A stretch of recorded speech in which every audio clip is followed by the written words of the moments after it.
Semangudi Srinivasa Iyengar recently 100 years I went there. He is also a great musician. I am one of his fan, and I have met him number of times. Through AR, he will when he is when I was a student itself, I know him. So I used to go. The Dhyaraja festival is there. The first week of January every year. When I was St. Joseph's College, Trichy, I used to go there and top of the world. Semangudi Srinivasa Iyengar, M.S. Subbulakshmi, fantastic. They are the soul of our nation. These people who give such a spiritual music, they are the soul of our nation. I am basically a Carnatic music fellow.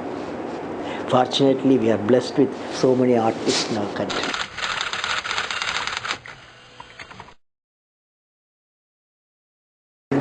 See, actually, education, there are 3 levels: primary, secondary, higher education. If you look at the secondary and higher, we leave it for some time. Real reform needed is the primary education, because the children, when they go to school up to age 14, that is 9th class, 8th, 9th class, the creativity of the children should come out. That's the real education. In primary schools, when they enter to the classroom, creativity should be visible. They love going there. It may be painting, it may be a music, it may be building a car, it may be building an aircraft, it may be building a plant. And the children, creativity comes out. So a primary education, we need a great teachers, primary school teachers. They are the have to be great human beings, because that is the age children look for a role model. Nobody can be a role model other than teachers, because they live with them for a few years. So I believe primary education needs a change in the syllabus, and creativity, bringing the creativity of the children should be the focus. The classrooms have to change. Regarding there is a bill, when I was the president itself, there was a bill we are pushing. That bill is compulsory education up to age 14 and free education. That bill has gone now, I think, for a circulation to the states. That comes in, and generally it's a free education, be free and compulsory education. So very essential.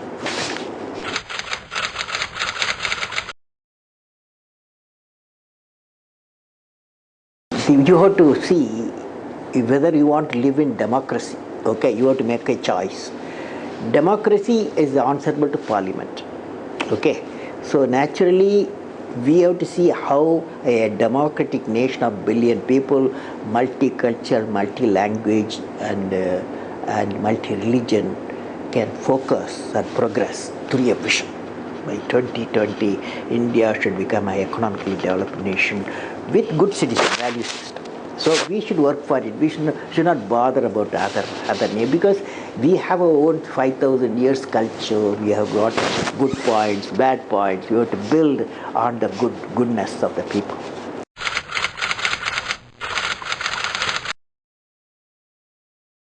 Well, GDP at the moment 8.5%, but we expected, when we wrote a document, it should be 10% GDP growth.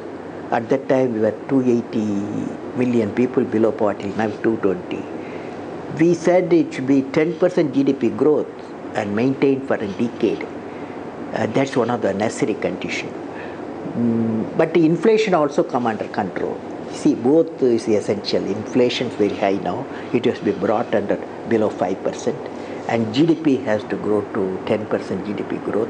If these two combinations take place, definitely, and that our youth, that confidence, they can do it, I can do it, we can do it, India can do it. These three, if it comes in unison, if you work for it, definitely, even before 2020, it is possible.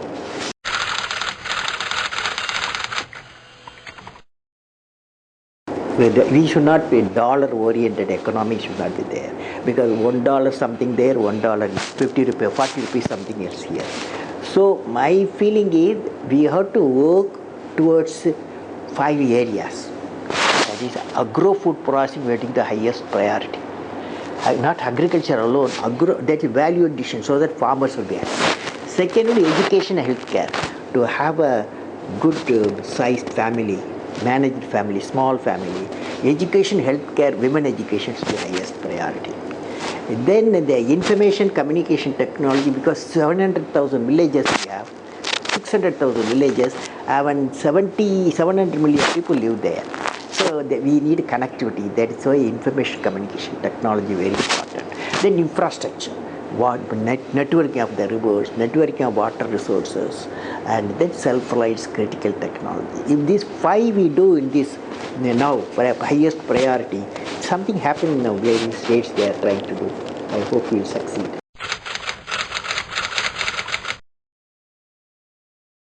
No, challenge according to me is the 3 types of challenges we have. Number 1, just confidence that I can do it. This is the most important we need. That power will excel any other power. So number 1. Number 2, our agriculture stagnation, 1.4% GDP. It should be brought to minimum 4%. That means value addition, for food products, agriculture material what we produce, we have to do the value addition. For example, vegetable will come, packaged vegetable system, and then fruits become that is juices. That's value addition you are doing. Then dairy products, we have to do the value addition. Everywhere value addition, so that the economy of the farmers will increase. That's second. Third thing, our small scale industries, million small scale industries are there. That's our lifeline, because it has penetrated in the rural area. We have to give the highest priority, push it, give them technology, periodically modernize small scale industry, proper banking system should be there. These are the 3 things. That's very important. 2 or 3 things I have recommended. One is what is called national campaign for eradication of the terrorism. That should be a people movement. People, government, after all, when terrorism takes place, it doesn't take place just one human being. To hundreds and thousands of people work on terrorism. That is to do any type of activity, wrong activity. But that means evil forces combine. Evil minds combine. Then good minds also combine to work. Do you follow? Yeah. Evil minds combine for destruction. That means good minds also, good human beings, they should come together. That's why government people should work together. It's not only government job. And military solution is not the only solution. One of the biggest challenge for space program now, orbitable payload, 1 kg. Now orbit, when you put 1,000 kg satellite, 1 kg costs $20,000. That is brought to $2,000. That means the launch vehicles have to be reusable, and then you should be capability of bringing back some of the system, and reusable system is very important. My mission, of course, India 2020. That I am working on it in various ways. Second thing is there is a movement called Lead India 2020 movement throughout the country.